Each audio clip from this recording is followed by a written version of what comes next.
Esta es la quinta o la sexta conferencia ya, para que traten ustedes de conseguir las anteriores. Es una serie donde estamos ubicándonos bíblicamente, escatológicamente, y ojalá que todos tengan ahorita su Biblia en sus piernas, así abierta, con una revista, con un cuaderno, con una pluma, un lápiz, porque vienes a la iglesia a aprender. Y es horrible llegar a la iglesia y estar esperando que te pongan ahí un versículo, está muy bien, pero estos estudios necesitan, ¿verdad?, que tú estés en contacto con la palabra de Dios. Dichosos y felices todos ustedes que en esta mañana trajeron sus Biblias. Muy bien, en el libro de Oseas, en el Antiguo Testamento, el libro de Oseas, capítulo 5, versículo 15, y el capítulo 6, versículo 1 y 2, encontramos dos días proféticos para que puedan ustedes más o menos entrar en razón respecto a la forma como estamos desarrollando esta serie. Les recuerdo que en la Biblia existe la semana de 7 días. Nadie puede explicar quién impuso la semana de 7 días en el mundo. Nadie, más que la Biblia. ¿Por qué son 6 días y el séptimo descansar? 6 por 1, 6 por 1, 6 por 1. Desde el punto de vista nutricional y desde el punto de vista de la salud, Dios en su misericordia sabe que el cuerpo humano necesita descansar.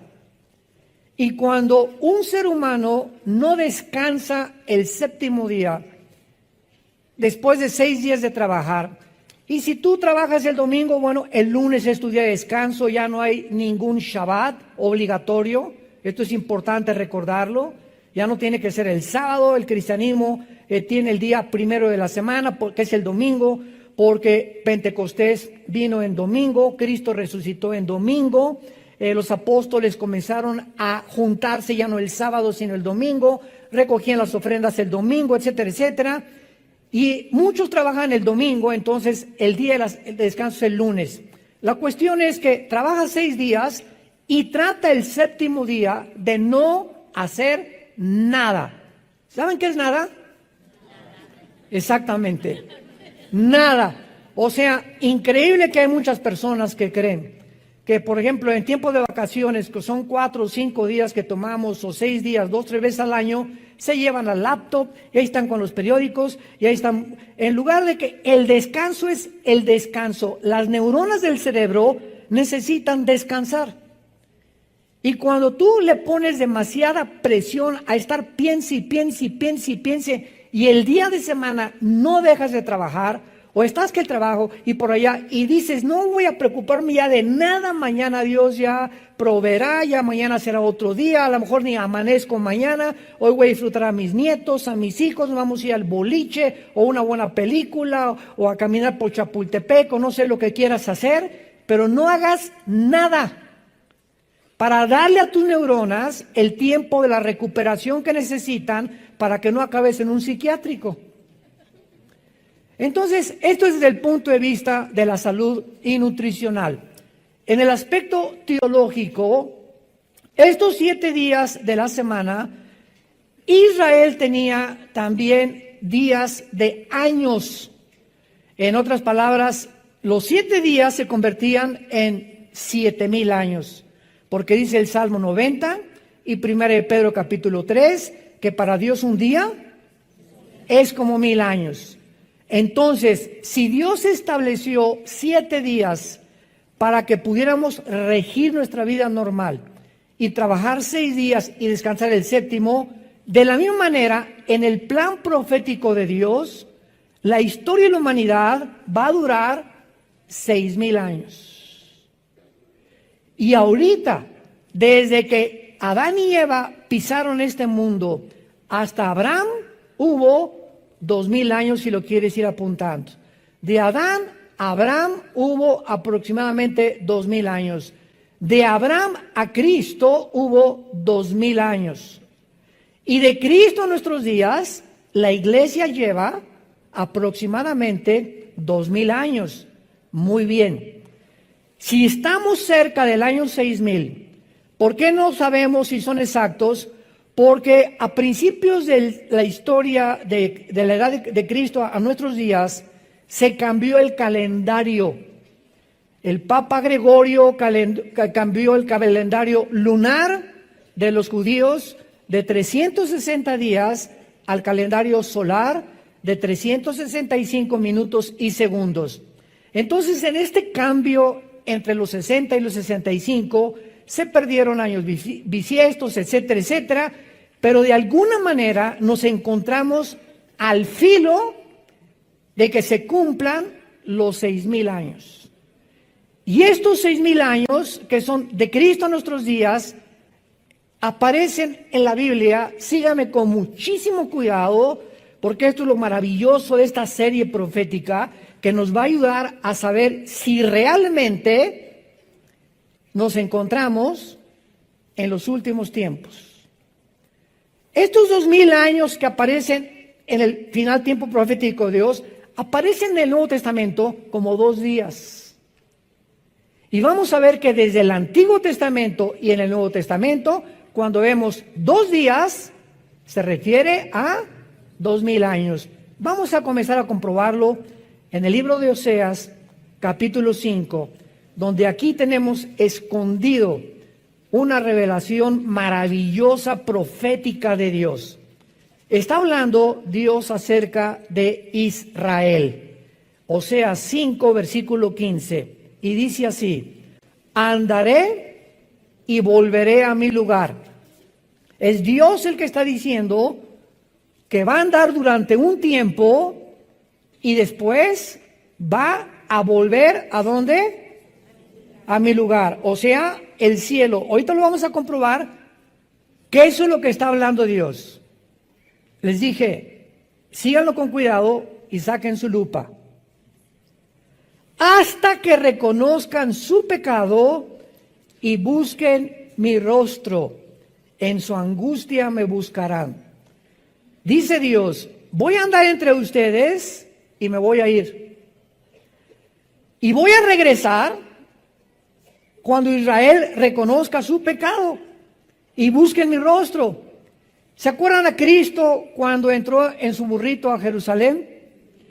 Jerusalén, Jerusalén, que matas a los profetas, como la gallina quise buscar a los pollitos y meterte bajo mis alas, pero no me volverán a ver hasta que digan, Baruch Hashem Adonai Eloheinu, bendito el que viene en el nombre del Señor.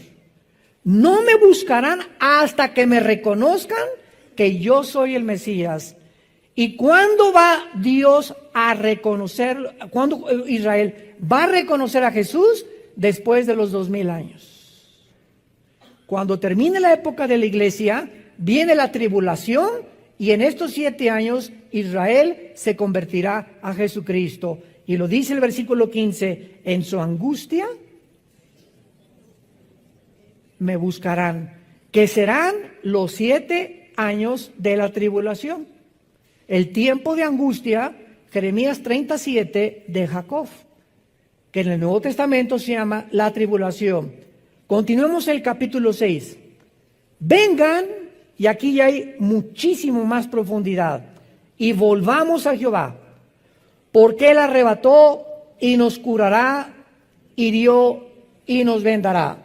Escuchen, nos dará vida después de 2 días, que no pueden ser de 24 horas, lo vamos a comprobar. En el tercer día nos resucitará y viviremos delante de Él. En 3 versículos se describe todo el panorama de Dios para Israel. Ahora, veamos esto con mucha más claridad. Noten ustedes en el versículo 2 que hay 2 términos que no significan lo mismo, porque ocurren en tiempos diferentes. El primero es tener vida y el segundo es resucitar. La promesa de que dice nos dará vida se cumplió en 1948 del siglo pasado, cuando los judíos regresaron casi cerca de 2000 años exiliados y dispersados por el mundo a establecer el Estado libre y soberano de la nación de Israel. Ahí Israel renació nacionalmente, pero no espiritualmente. Regresaron a su tierra, pero no se convirtieron y todavía no se convierten, aunque hay un movimiento impresionante ya en el mundo de cantidad de judíos étnicos que están aceptando a Jesús como el Mesías, que son los primeros frutos de los que se van a convertir con los 144,000 judíos que van a predicar en el tiempo de la tribulación. Bueno, entonces veamos esto, que la promesa que se hace aquí de tener vida es una referencia directa a el renacimiento de Israel como nación, si lo quieren apuntar. Y nos preguntamos, ¿qué otra nación en la historia del mundo ha vuelto a nacer después de haber estado exiliada de su tierra por más de casi 2000 años a través de la historia? ¿Qué nación ha podido igualar a Israel para renacer después de casi 2000 años? Y este milagro de este renacimiento de Israel se profetizó en Isaías 66:8, escrito hace 2700 años. ¿Quién oyó semejante cosa? ¿Quién vio tal cosa? ¿Concebirá la tierra en un día? Pregunta el Espíritu Santo, ¿nacerá una nación de una vez? Pues en cuanto Sión estuvo de parto, dio a luz sus hijos. Entonces, Israel, damas y caballeros, señores sociólogos que nos visitan, antropólogos, historiadores, es la única nación en la historia que no ha tenido comparación con ningún estado, con ninguna nación que haya podido, ya no digamos todas las generaciones, por casi 2000 años, ninguna nación en una sola generación, que en la Biblia una generación son aproximadamente como 80 años, de acuerdo al Salmo 90 también, no ha podido ninguna nación en la historia regresar a su religión, a su estado, a su lenguaje. No lo perdieron el hebreo, mezclado con algo de arameo, como en 1948, ante los ojos expectantes del mundo. Me voy a adelantar un poquito, porque las primeras dos guerras mundiales, la Primera Guerra Mundial preparó a Israel para su tierra. Y la Segunda Guerra Mundial preparó a la tierra para los judíos. Increíble que tuvo que haber dos guerras mundiales para que en la Primera Guerra Mundial los ingleses les quitaran al Imperio Otomano de los turcos el control del Medio Oriente. Cuando en 1923 los ingleses, el general Alibay, entra a Jerusalén y sacan a los turcos y se acabó el Imperio Otomano turco que había prevalecido casi 500 años. Y de 1923 a 1945 los ingleses tenían el control del Medio Oriente. Acaba la Segunda Guerra Mundial en 1945 y la Liga de Naciones, que después se convirtió en las Naciones Unidas, decretan que los ingleses se salgan y que Israel tome posesión de su tierra soberanamente, convirtiéndose en un Estado. Entonces vemos cómo a través de toda la historia Dios trabaja por etapas. Dios va preparando tu vida igual que las naciones. A ti te prepara tal vez de los 15 a los 20 años para que estudies algo, o para que vivas con una familia, o para que hagas esto, sin que tú te des cuenta, el periodo que tú estás atravesando en tu vida te está preparando para la segunda etapa. Pues es que yo me divorcié, hermano. Bueno, ese divorcio te va a ayudar si aprendes, y esa caída, y ese problema, y ese fracaso en tu trabajo, te va a ayudar para la próxima etapa si tú te mantienes, como decía mi esposa Marta, con la presencia de Dios en tu vida. Aléjate de Dios y olvídate de Dios por los problemas que tienes y pierdes, abortas tu llamado. Te sales del camino y te puedes quedar como los judíos en el Antiguo Testamento, 40 años dando vueltas. En la geometría, un círculo es un punto donde tú partes y regresas al mismo punto. Nunca llegas a ningún lado. Siempre en ciclos tu vida. Eres igual que hace 4 años, igual hace que 10 años. Tu vida no ha podido cambiar. ¿Y sabes por qué no ha podido cambiar? Porque te gobernó la amargura. Un cristiano amargado no avanza ni una pulgada en su vida espiritual. No me importa que me violaron, hermano, mi papá fue esto, y mi mamá fue esto, y me divorcié, y la gente no me quiere, y como los perros me estoy lamiendo todas las heridas, y te victimizas, el mundo está contra mí, nunca me quisiste, papá, nunca me quiso nadie. Y cuando comenzamos a centrarnos en nosotros, sin entender que hay una ley de la responsabilidad espiritual en la Biblia, que nadie es responsable de lo que tú eres ahorita más que tú y yo. El día que tú dejes de echarle la culpa a algo o a alguien por lo que tú eres ahorita, ese día vas a madurar. Las personas inmaduras, los que no crecen, son los que siempre están creyendo que son como son porque alguien tuvo la culpa de ser como son. Es la victimización de la personalidad que te desintegra internamente el alma y el espíritu. Muy bien.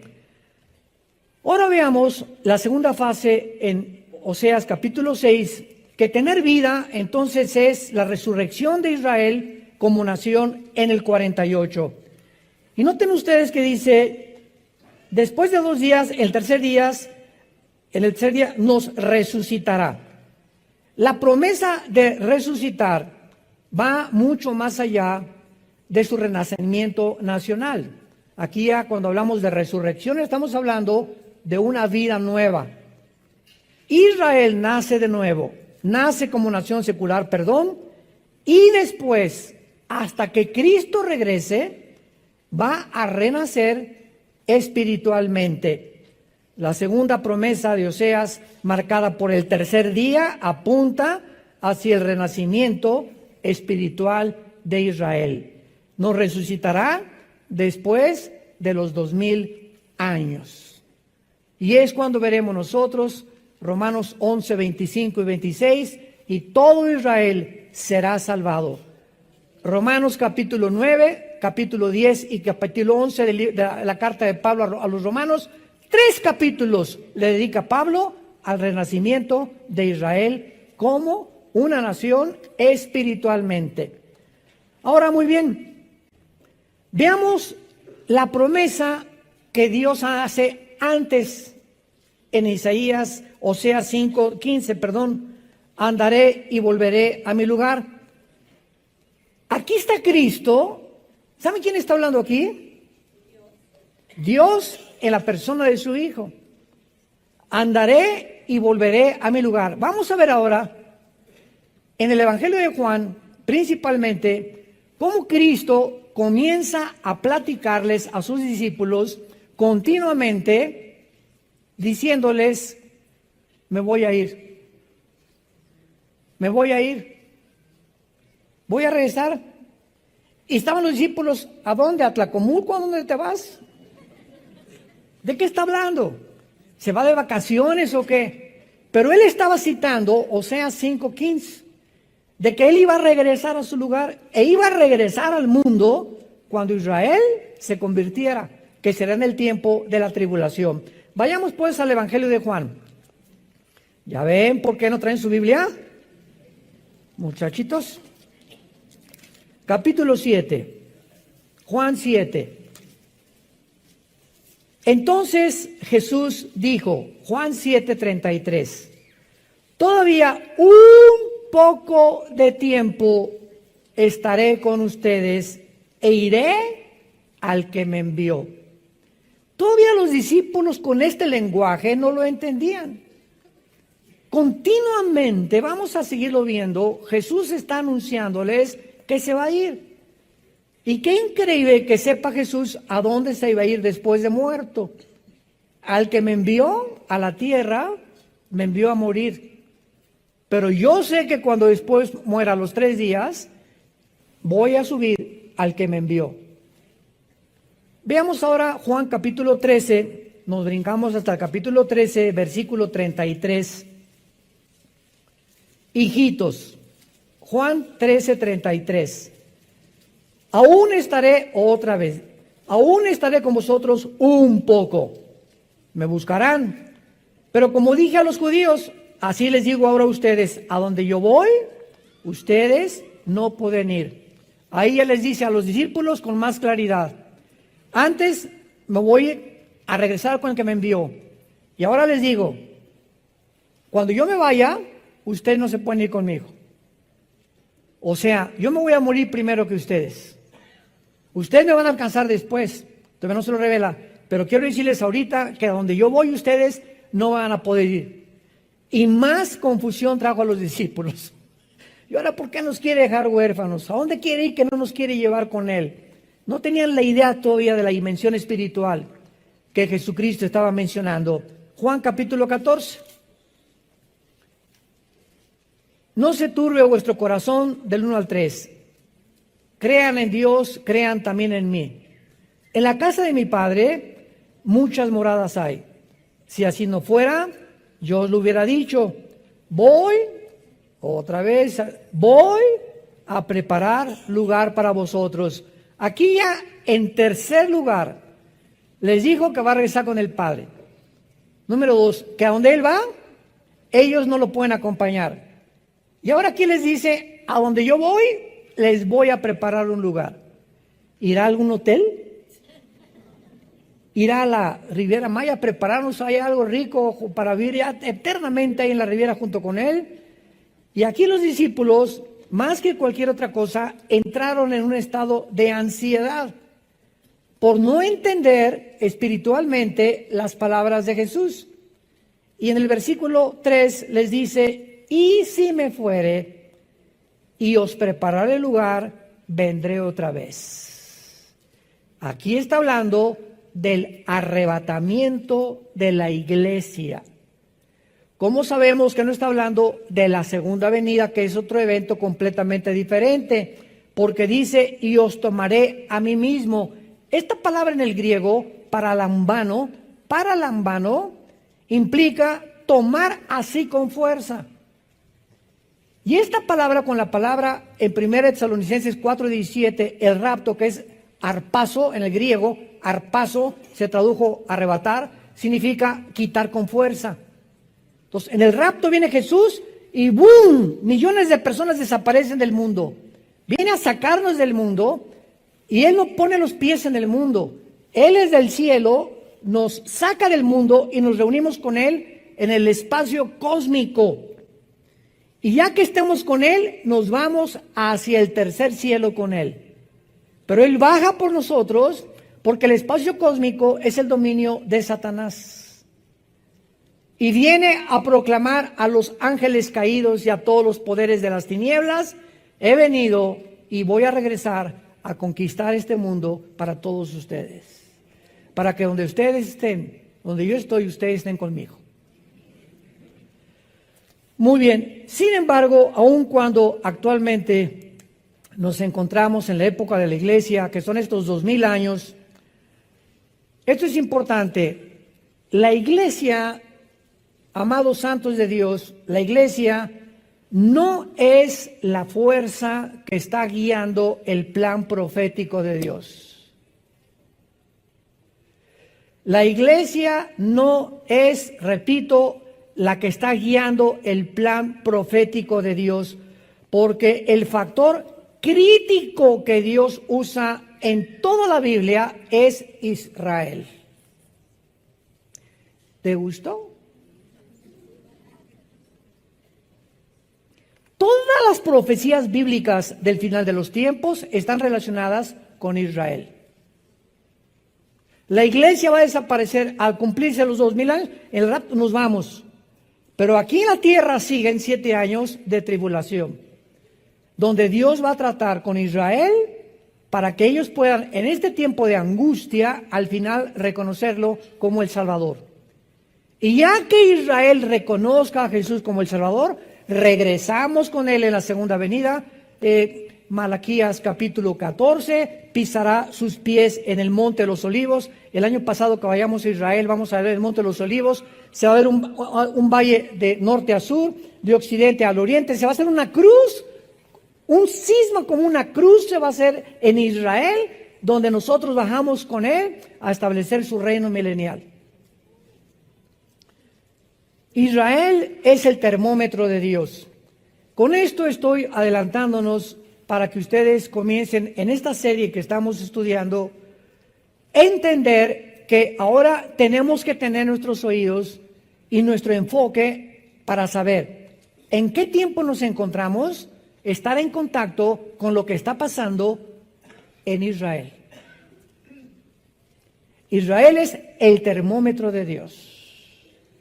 Dios no ha desechado a Israel, no ha dejado a Israel. Estamos temporalmente la iglesia injertados, Romanos 11, en el olivo natural. Somos el olivo silvestre. Ellos siguen siendo el olivo natural porque de Israel, de los patriarcas, Abraham, Isaac, Jacob, Judá, viene todo esto escrito. Los apóstoles que escribieron la Biblia nacieron en Tlalnepantla, nacieron en Israel, eran judíos, la primera iglesia cristiana fue judía, y por eso en Romanos Pablo dice, el evangelio es a los judíos primero y después a los gentiles. Primero Dios a los judíos y después a los gentiles. Pero como en estos 2000 años de historia, Israel continuó rechazando a Dios, continuamos nosotros predicándoles y tenemos ya gran cantidad de testimonios de judíos que están convirtiéndose a Jesucristo. A la iglesia no se le dio un tiempo específico de duración para que nosotros estuviéramos en la tierra. Escuchen lo que acabo de decir. La Biblia no menciona cuántos años la iglesia va a durar. Estamos creyendo que 2000 años para Israel, pero escuchen esto. Si llegamos al año 2000, que es cuando Dios comienza la tribulación, podemos ser sacados nosotros o arrebatados 6 meses antes de que el anticristo firme el tratado, 1 año antes, o el rapto puede venir 5 años antes y pasar 5 años antes hasta que el anticristo firme el tratado. La iglesia no tiene el día y la hora, nadie sabe cuando Cristo viene por nosotros. Nadie se atreva a decir en tal fecha o en tal día Cristo viene. No sabemos. Sabemos los tiempos y nos encontramos en los tiempos. Que de eso se trata esta serie. Pero el día y la hora no lo sabemos. Pero para Israel el tiempo está contado cronológicamente por las profecías bíblicas. Ahora vamos a comenzar a estudiar estos 2 días en el Evangelio de Juan, que vamos a comprobar que Cristo no se refería a 2 días de 24 horas. Para corroborar que cada vez que Jesús mencionaba 2 días, se estaba refiriendo a 2000 años en relación con la nación de Israel. Juan 4 con la mujer samaritana. La Biblia menciona en el Evangelio de Juan 2 periodos de 2 días durante el ministerio de Jesús, que son símbolos proféticos. ¿Quién se podría imaginar eso, verdad? Vamos ahorita 2 días y tienen implicación profética. Cristo no dice 3 días, 4 días al azar o por coincidencia. Cada día, cada coma, cada número que la Biblia menciona tiene un significado profético. No es al azar. Todo lo que Dios ha escrito tiene un significado. Y nosotros somos los responsables en escudriñar, en investigar, en poder resaltar. Y cuando el Espíritu Santo te ve que traes tu Biblia el domingo y que de veras eres una persona de la Biblia y tienes en tu oficina una Biblia, en el baño una Biblia, en tu recámara una Biblia, y que estás buscando siempre la palabra de Dios, Dios se va a revelar a tu vida.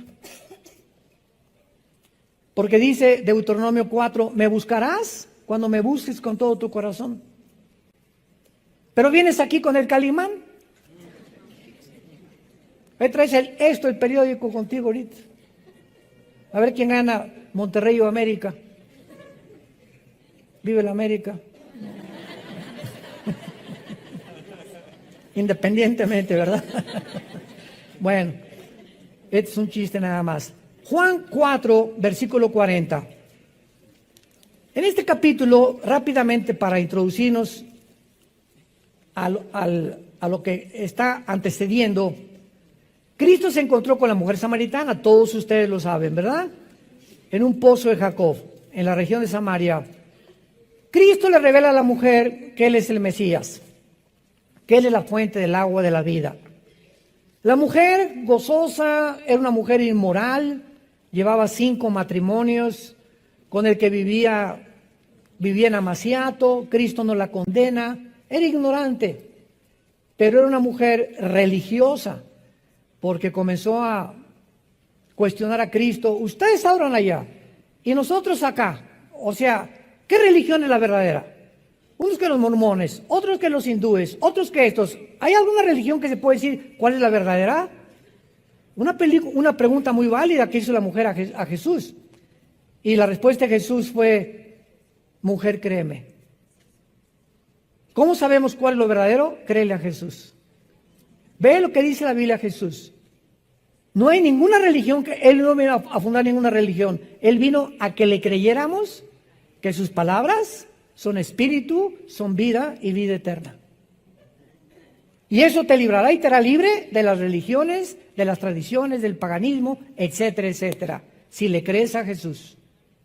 Bueno, entonces, esta mujer corre con los samaritanos. Acuérdense que los samaritanos eran enemigos de los judíos.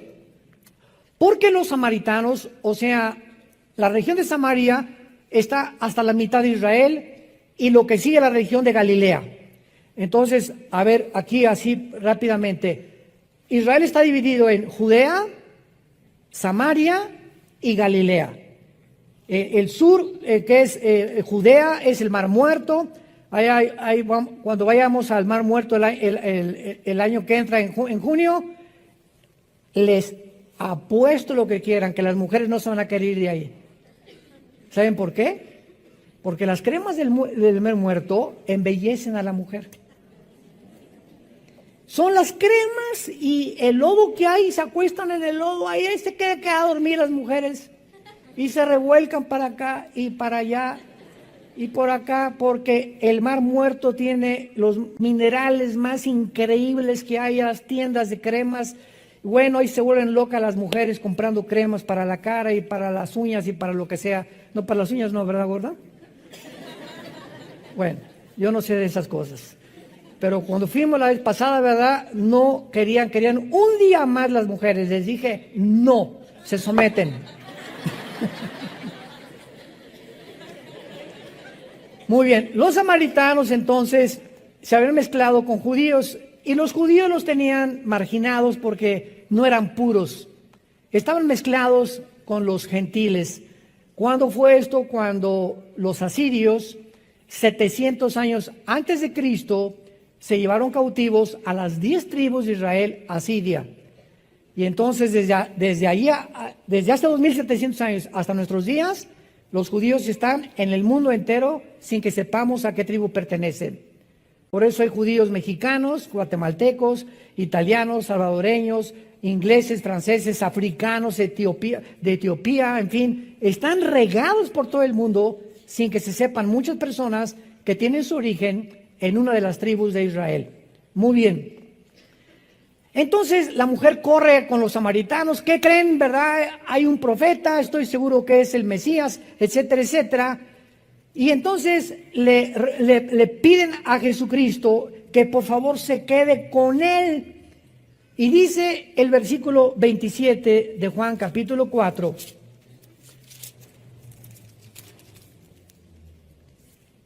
En esto vinieron los discípulos y se maravillaron de que hablaba con la mujer. Sin embargo, ninguno dijo, ¿qué preguntan o qué hablan? Sin embargo, encontramos en el versículo 42, y decían a la mujer, ya no creemos solamente por tu dicho, porque nosotros mismos hemos oído y sabemos que verdaderamente este es el Salvador del mundo en Cristo. 2 días después salió de allí y se fue a Galilea. Pregunta, ¿por qué Jesús detiene su visita a Samaria 2 días? ¿Por qué 2 días? ¿Qué relación hay en que él se haya quedado 2 días con los samaritanos, con los 2000 años relacionados con la profecía para Israel?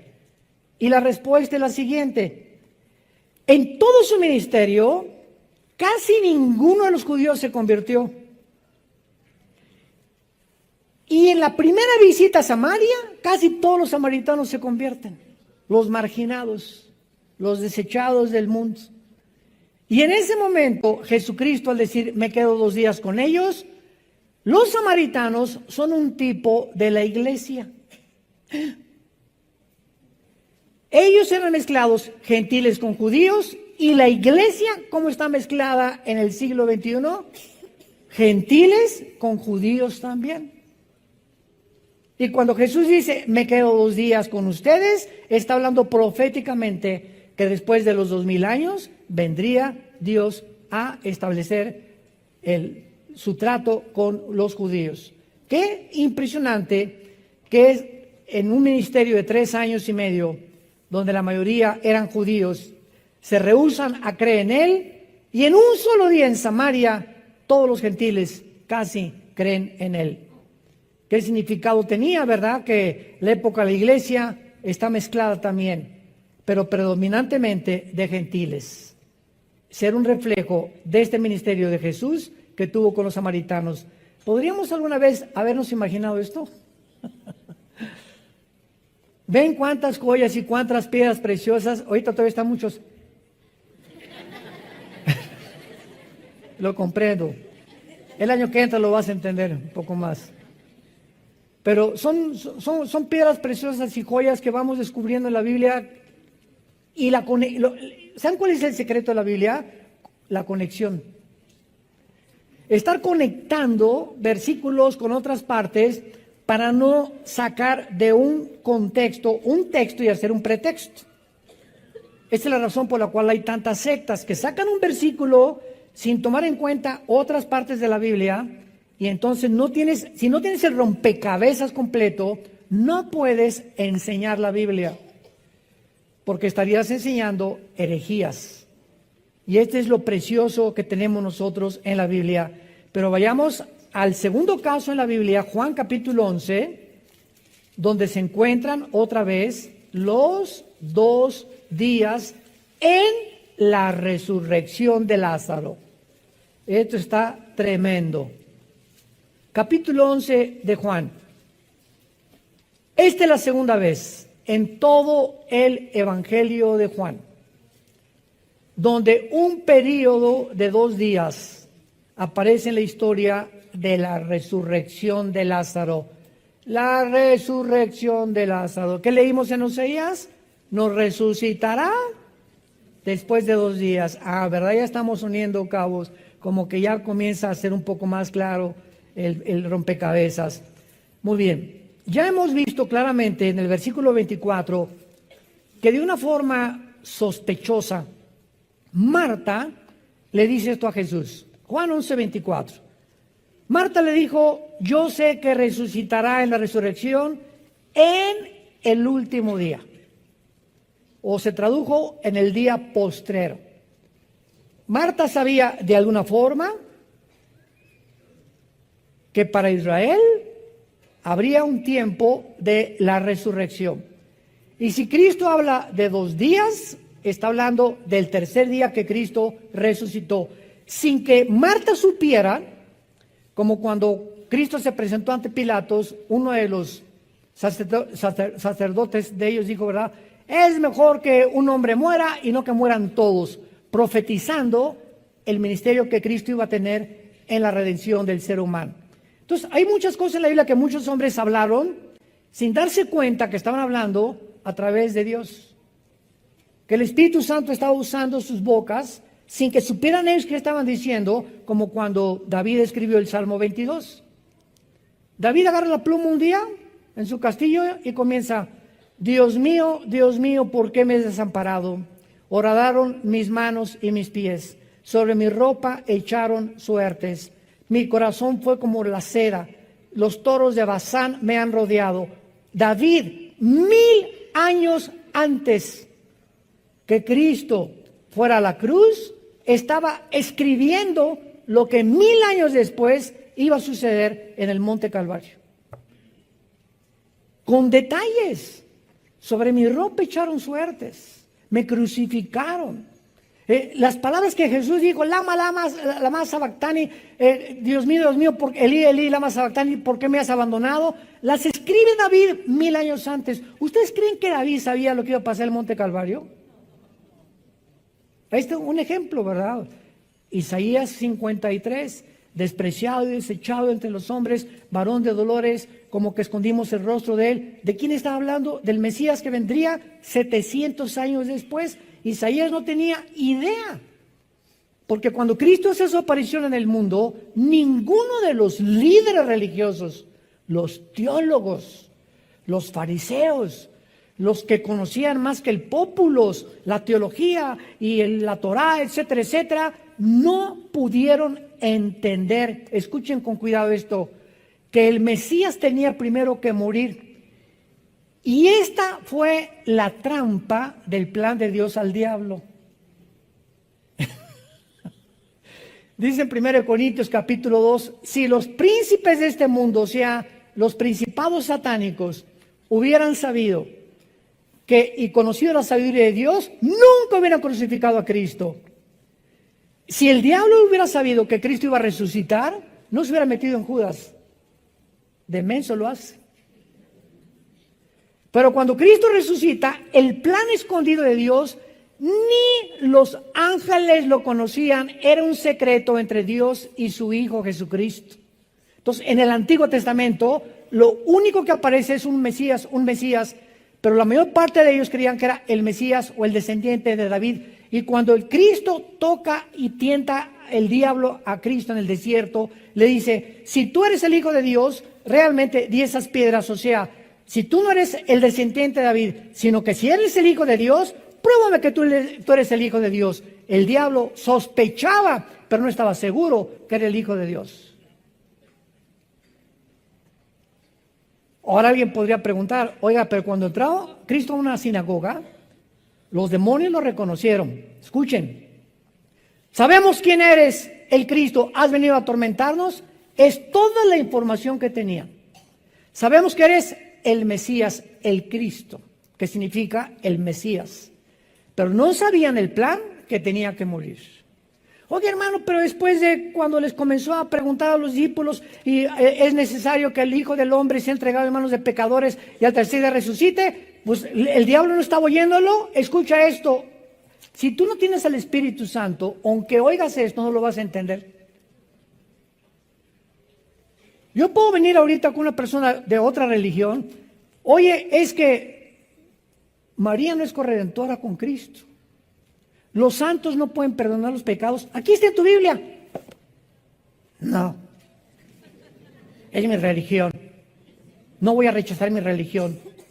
Ahí está, y no lo ven. ¿Cómo lo explicas? hasta que el Espíritu Santo entre a nuestra vida y nos abra el entendimiento, podemos tener la luz y no ser iluminados. No hay peor ciego que aquel que tenga la luz enfrente y no es que no pueda ver, no la quiere ver. Tú le puedes convencer, como lo he hecho en los debates con los ateos, que el ateísmo es insostenible filosóficamente, que la teoría de la evolución que se enseña en las universidades a nuestros hijos es anticientífica, antibiológica, antigenética y contra la primera y la segunda ley de la termodinámica. Y los maestros les dices, pero ¿cómo estás enseñando algo que tu misma ciencia, que te jactas en que eres científico y que esto es una religión? La ciencia te demuestra que la teoría de la evolución es imposible. ¿Pero qué hay? ¿Por qué no cambian de un bando al otro bando? Simplemente porque el orgullo intelectual es más grande que la verdad. Detiene la verdad. Romanos 1. Habiendo conocido a Dios, no le quieren glorificar como Dios ni darle gracias. Se envanecen en sus razonamientos y profesando ser sabios, se vuelven necios. La Biblia nos explica la conducta psicológica del ser humano en todos sus sentidos. Muy bien. Entonces, Marta le dice, en el último día vas a resucitar. Y Lázaro se enferma gravemente. Sabemos que eran los mejores amigos de Jesús. Marta, María y Lázaro eran 3 hermanos. Y supuestamente esta familia era de mucho dinero. Eran de las familias más pudientes que había en Israel. Y siempre estaban a Cristo hospedándolo en su casa, dándole de comer. Seguro que hasta una habitación especial la tenían para él, etcétera, etcétera. O sea, era como un amigo íntimo Jesús de Marta, María y de Lázaro. Imagínense ustedes cuando le van a avisar a Jesucristo, Lázaro está gravemente enfermo. Dice el versículo 3 del capítulo 11, enviaron las hermanas para decir a Jesús, he aquí el que amas, o sea, el Espíritu Santo pone énfasis en que había un amor muy especial de Jesús por Lázaro, principalmente por Lázaro, al que amas. Cuando lo oyó Jesús dijo, esta enfermedad no es para muerte, sino para la gloria de Dios, para que el Hijo de Dios sea glorificado por ella. Hasta ahí sabemos que Cristo detiene su visita, no 3 días, no 4 días, lo vamos a ver, con el propósito de que muera Lázaro. El plan de Dios era que Lázaro muriera. El plan de los hombres era que viviera y que no se muriera de esa enfermedad. Pero los pensamientos de Dios no son nuestros caminos y son más altos que los de nosotros. Entonces hay muchas decisiones de Dios que Él toma que van mucho más allá de lo que creemos que sería mejor para nosotros. Es como hace poco me dijeron una persona que querían ir a resucitar a un muerto y les dije, miren hermanos, si don Pancho Pistolas resucita, ¿saben lo que va a pasar? Que abriendo los ojos va a decir, devuélvanme. Por el amor de Dios, estaba mucho mejor que en mi rancho. Estoy mejor que en este mundo de sufrimiento. La muerte es la liberación del alma y del espíritu para estar en un lugar que ni nos imaginamos y queremos traerlos de vuelta. Solamente, ¿para qué estés conmigo? Porque lo extraño. Y claro que es lógico eso, ¿verdad? Y quisiéramos que no perdiéramos a los seres queridos. Pero cuando el cristiano sabe que una persona de la familia ha partido con el Señor y está en un lugar 1000 veces mejor que en este mundo, ese es un consuelo que te da para tener paz en tu vida y seguir viviendo para Cristo. Y no vestirte de negro 5 años. Muy bien.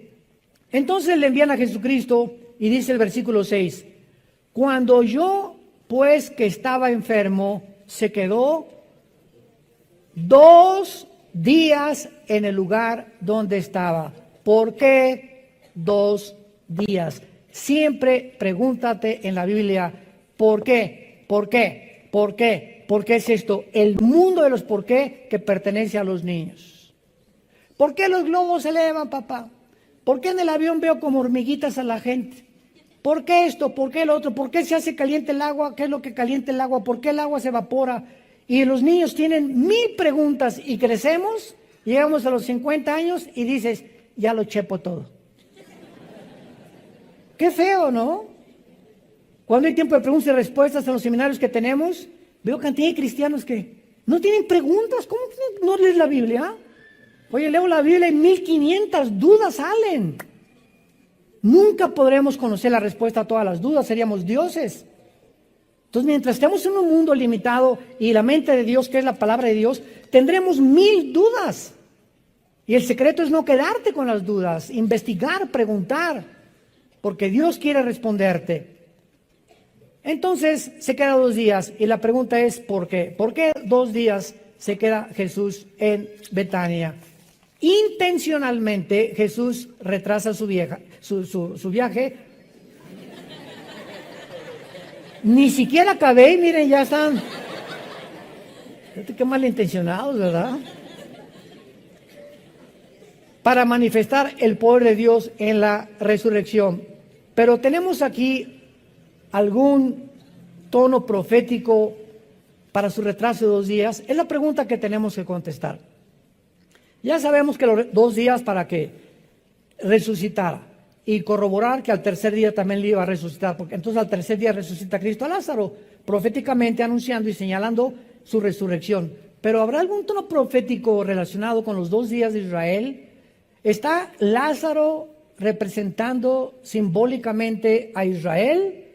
¿O estaba Jesús insinuando nada más que la muerte de Israel, o que la muerte de Israel como nación duraría 2 días? La resurrección de Lázaro fue un milagro. ¿Quién lo puede negar? Pero solo fue una resurrección física, porque recuerden que él resucitó y volvió a morir. El primero en haber muerto sin haber resucitado, sin regresar a la vida, ha sido Jesucristo. Todas las resurrecciones que tú veas en la Biblia volvieron a vivir. O sea, no estaban desconectados del espíritu. Una vez un cardiólogo, amigo mío en Toluca, hace como un mes me mandó un correo. Me dice, Armando, tengo testimonios de personas que están siendo resucitadas en las salas de emergencia. Y yo le contesté, no estaban muertas. ¿Cómo si el corazón les dejó de latir? Y hasta pudimos saber que el cerebro no les funcionaba. Le dije, bíblicamente, Santiago capítulo 1, el momento que el espíritu separa el cuerpo, sobreviene la muerte. Esas personas no resucitaron, no se habían muerto. El espíritu estaba todavía sobre ellas. Así que no resucitaron a ellas. Simplemente Dios, el espíritu lo volvió a meter para que siguieran viviendo. No es hasta que el espíritu se separa bíblicamente del cuerpo que sobreviene la muerte clínica. Mientras tanto, le dije, me dijo, tienes toda la razón. Y este hermano es un cardiólogo de mucho respeto en el Estado de México. Entonces vemos nosotros que la resurrección de Lázaro fue un milagro, pero fue solamente una resurrección física. No recibió la inmortalidad de su cuerpo glorificado, o sea, que no volvería a morir. El espíritu de Lázaro aún está esperando la resurrección y la glorificación junto con nosotros. Después de 2 días, Israel ha sido resucitado, como lo leímos en el libro de Oseas. Mientras que Israel ya abandonó la oscuridad total de su tumba nacional, aún no ha entrado Israel a la resurrección espiritual. ¿Se acuerdan de Oseas? Nos darás vida y después la resurrección. A Lázaro se le dio vida, pero su resurrección está esperando hasta el día de Jesucristo. Entonces, en estos 2 días, Cristo corroboraba y confirmaba a Israel que verdaderamente el plan para él era que las profecías se cumplieran hasta después de 2000 años. ¿En qué tiempo nos encontramos? Estamos así de los 2000 años. Y vamos a ver en la próxima conferencia ahorita que sigue que estos 2000 años son impresionantes relacionados con Israel. Rápidamente para terminar, porque se acabó el tiempo. De Adán a Abraham hubo 1948 años. ¿Quién fue Abraham? El padre de Israel. De Adán a Abraham hubo 1948 años, el primer Adán. El segundo Adán, ¿quién fue? De Jesucristo a Israel hubo 1948 años. ¿Coincidencia? Se las dejo de tarea. Te damos gracias, Padre, por tu palabra en esta maravillosa tarde.